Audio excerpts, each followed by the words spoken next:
Hello friends, next lesson third lesson third lesson का next lesson का standard 12 OCM का third chapter है। तो मैंने आपको बोला पहला प्लानिंग फिर से बोलता हूँ ओसीएम चैप्टर नंबर 3 यानी 3 प्लानिंग के चार क्वेश्चन मैंने आपको बोला था। एक तो प्लानिंग के characteristics, then after merit demerits and last में आता है प्रोसेस। तो हम आज जो करेंगे वो प्रोसेस है। तो ये चार क्वेश्चन में से कोई एक क्वेश्चन लॉन्ग क्वेश्चन में आएगा। फिर से बोलता हूँ प्लानिंग का फर्स्ट जो लॉन्ग क्वेश्चन होता है वो प्लानिंग का ही आएगा। तो प्लानिंग के चार क्वेश्चन मोस्ट आएंगे, characteristics of planning, merits, demerits और प्रोसेस। जो प्रोसेस है वो ही आज क्वेश्चन है। मैं डिवेलपमेंट कर रहा हूँ नेक्स्ट चैप्टर नेक्स्ट सेशन में। तो आपको ये जो चार क्वेश्चन है उसमें से एक तो कंपलसरी लॉन्ग क्वेश्चन है, 5 मार्क्स के लिए वो कंपलसरी आएगा। 5 मार्क्स के लिए वो कंपलसरी आएगा। तो आपने जो पहले वो जब मैंने प्रैक्टिस कराया था, जब मैंने कैरेक्टर्स करवाए थे तब उसकी डेफिनेशन थी, वही डेफिनेशन सेम है। आपको चार क्वेश्चन डेफिनेशन सेम ही आएंगे, सिर्फ आपको पॉइंट लर्न करने का। तो कैरेक्टर में मैरिट डीमेरिट्स में आप पॉइंट्स ऊपर नीचे करोगे तो भी चलेगा, लेकिन ये जो है प्रोसेस है इसके पॉइंट आपको सीक्वेंस वाइज ही लर्न करने पड़ेंगे। इसके जो 8 पॉइंट है, प्रोसेस है, स्टेजेस है बोलते हैं। तो जो ये 8 पॉइंट है, ये 8 पॉइंट आपको सीक्वेंस वाइज ही यूज करना पड़ेगा। सीक्वेंस वाइज आपको लिखना पड़ेगा, ऊपर नीचे नहीं चलेगा, अप एंड डाउन में नहीं चलेगा। तो याद रखना, give definitions planning and explain it's a process. Process बोलो या स्टेजेस बोलो। According to George Terry, function of planning means assumptions for the result. Planning करते कब है? रिजल्ट, और उसका रिजल्ट होता है फ्यूचर में। तो प्लानिंग करते हैं तो उसका रिजल्ट के बारे में सोचना पड़ता है। प्लानिंग किया है तो अकॉर्डिंग डेटाबेस है कि नहीं, प्लानिंग किया सक्सेस जाएंगे कि नहीं जाएंगे, अनसक्सेस जाएंगे। तो लास्ट में उसका मेन पॉइंट यही आता है, इवैल्यूएशन।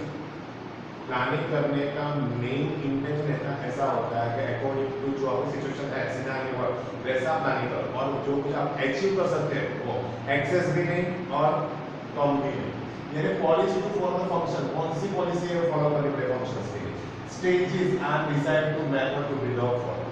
फिर से बोलता हूं, George Terry, function of planning means assumptions of the result, policy follow function, stages and decided method is to be followed. In other words, planning is an intellectual यानी कि knowledgeable process है। इसलिए planning maximum कौन करता है? Top level वाले। Top level वाले maximum planning करते हैं, वही प्लानिंग करते हैं, BOD, MP और GM। तो ये तीन ही है। अगर बोला था कि जो मैनेजमेंट फंक्शन है जो टॉप लेवल पे प्लानिंग ज्यादा होता है, सेकंड लेवल पे ऑर्गेनाइजेशन ज्यादा होता है, और लास्ट स्टेज पे यानी कि बॉटम लेवल पे डायरेक्टिंग एंड कंट्रोलिंग ज्यादा होता है। तो फर्स्ट मीनिंग है डिटरमिनेशन ऑफ द ऑब्जेक्टिव। पहले डिसाइड करो तो आपका ऑब्जेक्टिव क्या है। प्लानिंग करते हो तो ये सोचो कि आपका ऑब्जेक्टिव क्या होगा। कोई भी एक्टिविटीज करते हो, कोई एक्टिविटी करते हो तो प्लानिंग करना पड़ता है। प्लानिंग के लिए पहले सोचना है आपको कहाँ, बट डेस्टिनेशन क्या है, हमारी डेस्टिनी क्या है, डेस्टिनेशन क्या है, आपको कहाँ पहुंचना है, कितना सक्सेस करना है। तो इसमें पहले डिसाइड करो कि ऑब्जेक्टिव, और ऑब्जेक्टिव क्या होना चाहिए, और वो भी पॉजिटिव होना चाहिए। The first step of planning is to setting the objective. First of all, objective set करो। Objective are to be realistic। Realistic मतलब होता है कि आपको अचीव कर सकते हो। रियलिस्टिक का मतलब होता है कि आप उसको अचीव कर सकते हो। अगर एक्सेस किया, बहुत सारा प्लानिंग तो किया, लेकिन ऑब्जेक्टिव बहुत ही बड़ा है। इस ऑफ एग्जाम्पल आपने प्रिपरेशन कर रहे हो, 12th में हो, और आपको 90% डिसाइड किए, लेकिन आपको वो पता है कि मेहनत करोगे तो ही आएगा। तो आप जब ऑब्जेक्टिव बोलते हो 90% का, तो वो भी रियलिस्टिक होना चाहिए कि आप उसको कैपेबल है कि नहीं, आप उसको अचीव कर सकते हैं, आप एफर्ट्स कर सकते हैं, वो भी सोचना चाहिए। इसलिए आप ज़्यादा एक्सेस भी नहीं करना चाहिए कि हम उसमें फेल हो। तो वो जो ऑब्जेक्टिव होता है वो रियलिस्टिक होना चाहिए। इसलिए आप जितना अचीव कर सकते हो उतना तो होना ही चाहिए। If the objectives are set properly, planning becomes useful for the management. अगर प्लान ऑब्जेक्टिव सेट है प्रॉपर्ली तो प्लानिंग फर्स्ट मैनेजमेंट का फर्स्ट फंक्शन प्लानिंग वो यूजफुल हो जाएगी। इसके लिए management expert believe that the objective should be integrate knowledge होना चाहिए और नॉट ऑन द इम्पॉसिबल। फिर से बोलता हूँ, एक्सपर्ट वीडियो क्या है, एक्सपर्ट सोचते हैं कि ऑब्जेक्टिव शुड बी इंटेलेक्चुअल, यानी जस्ट लाइक होना चाहिए, नॉलेजेबल होना चाहिए, या जस्ट लाइक उसको अचीव कर सकते वैसा होना चाहिए, यानी नॉलेजेबल होना चाहिए, नॉट इम्पॉसिबल, पॉसिबल तो इम्पॉसिबल नहीं होना चाहिए, जितना maximum we can manage all this as much as we can, तो उसका जो पॉसिबिलिटी है वो हम अचीव कर सकते हैं, उतना तो होना ही चाहिए, इतना ऑब्जेक्टिव तो डिसाइड होना ही चाहिए। सेकंड है clarify the planning premises, clarify करो प्लानिंग प्रीमाइसेस कौन सी, premises means the assumption, premise means assumption, entire planning is a future oriented, premise means assumption, assumption करना पड़ता है कितना अचीव करेंगे कितना अचीव नहीं होगा, enter planning is a future oriented, हम प्लानिंग करते हैं तो प्रेजेंट में करते हैं और उसका जो इम्पैक्ट आती है वो आता है फ्यूचर में आता है, फ्यूचर में आता है, it depends upon the assumption that we, जैसा हम assumption करेंगे वैसा हम एफर्ट्स करेंगे, इसलिए बोलते हैं thus the once the objective are to be decided we need to clarify the limits, thus once objective are decided, हमने एक बार objective decide कर लिए तो we need to clarify, तो जरूरी है clarify करने के लिए to clarify the limits, if the premises are not clear and or the precise then our plan will be, अगर premise ठीक से नहीं हुआ, planning ठीक से नहीं हुआ तो हमारा प्लान फेल होने के चांसेस ज़्यादा।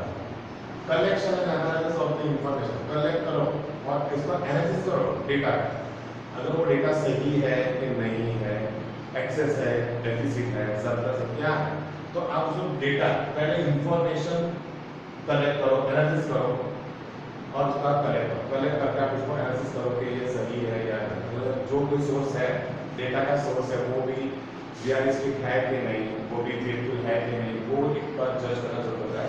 After the planning analysis necessary information on the data, necessary information और data are to be collected after the planning analysis, necessary information are और data to be collected, these information can be collect directly और indirectly, अब information collect करते हैं, data collect करते हैं, directly हो सकता है और इनडायरेक्टली भी हो सकता है, द इंफॉर्मेशन वंस कलेक्ट, एक बार आपने इंफॉर्मेशन कलेक्ट की इसको क्लासिफाई, उसको क्लासिफाई कर दो, एक बार आपने इंफॉर्मेशन कलेक्ट की उसको डिस्ट्रीब्यूट कर दो, यानी कि उसको क्लासिफाई कर दो, बाइफरकेट कर दो, अलग अलग डिपार्टमेंट, जो मिडिल लेवल के डिपार्टमेंट है एक उसके ऊपर आप क्या करो, उसको क्लासिफाई कर दो, बाइफरकेट कर दो, एनालिसिस को एनालिसिस करो, then after the proper interpretation is to be made, फिर से बोलता पहले कलेक्ट करो, उसका क्लासिफाई करो, देन आफ्टर एनालिसिस करो और देन आफ्टर क्या करो, उसका इंटरप्रिटेशन करो, इंटरप्रिटेशन होना बहुत ही जरूरी होता है, if will help in the making the assumptions for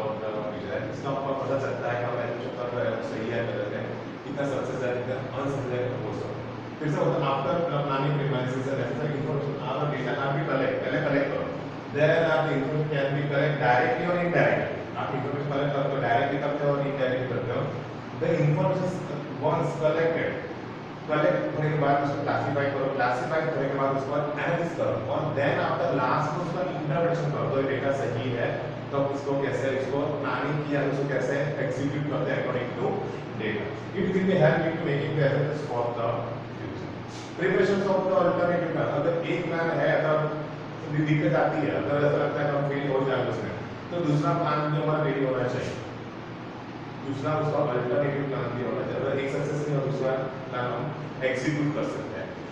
after planning premise the necessary information of data, necessary information of data are to be collected, once this process is done we need to prepare the, फिर से बोलता हूँ, after planning premise necessary information of data are to be collected, planning हो जाने के बाद हम data information वो कलेक्ट करते हैं, once this process is done, एक बार ये प्रोसेस हो जाए, we need to prepare the plan. This would be more than one plan. This would be more than one plan. This is called as the alternative. How to say? This दूसरा होता है, advertisement होता है, sales होता है और cell promotion major होता है, यानी कि कुछ भी सेल बढ़ाने के लिए, सेल बढ़ाने के जो एफर्ट्स करते हैं उसको बोलते हैं सेल प्रमोशन मेजर, तो सेल प्रमोशन मेजर वो सब होता है, फिर से बोलता हूँ after the planning premise in necessary information for data are to be collected, once this process is done we need to prepare the plan, This would be more than one, that is called the least of alternative. Evaluation of the alternative. Evaluation करो. Evaluation यानी कितने success हुआ कितने unsuccess हुआ उसका evaluation बोलते हैं. वो जज करते हैं, evaluation करते हैं. यानी decided aim है और actual aim है. तो उसका जो डिफरेंस आता है उसको बोलते हैं डेविएशन. डेविएशन मतलब बोलते हैं उसको कितने परसेंट पे हम अनसक्सेस हुए. तो वो उसको अभी evaluation करना पड़ता है. कितने सक्सेस हुए कितने अनसक्सेस हुए. यानी सक्सेस हुए कितना सक्सेस हुए, फेलियर हुए कितना रेशियो में फेलियर हुए. Evaluation of alternative. Out of the various alternatives, बहुत सारे alternatives होते हैं. Those which are the feasible are to be taken into consideration or taken into the detailed considerations. Various factors affecting the business and the effect of the plan is out of the various alternatives. बहुत सारे alternatives हैं. आपको best alternative choose करने का. बहुत सारे success के लिए बहुत सारे अल्टरनेटिव होते हैं, लेकिन आप कौन सा रास्ता चूज करोगे वो मेन है. फिर से होता है out of the various alternative those which are the feasible are taken into the detailed considerations. Various factor affecting the business and the effect of the plan is OR operation research. याद रखना ये one sentence में आता है. Long form of OR है मतलब operation research is one of the statistical techniques used to evaluate the alternative. Statistical, आपको तो frequency distribution आप पढ़ते हो ना इसमें, इलेवन पढ़ चुके हैं स्टैट में चल रहा है frequency distribution. तो उसकी बेस होता है ये. तो वो operation is one of the statistical technique है. ये statistical जैसी टेक्निक है सक्सेस और अनसक्सेस डिसाइड करने के लिए use to alternative the alternative. अगर एक में सक्सेस नहीं हुए तो दूसरा अल्टरनेटिव है उसका सक्सेस हो सकता है. ठीक है. Statistical reasons. Selection the base alternative. Alternative decide तो किया है उसको क्या करना है, बेस अल्टरनेटिव कौन सा है वो आप उसको फॉलो करो. The various alternatives are evaluated and scrutinise करो. उसको बारीकाई से निरीक्षण करो, स्क्रूटिनाइज करो.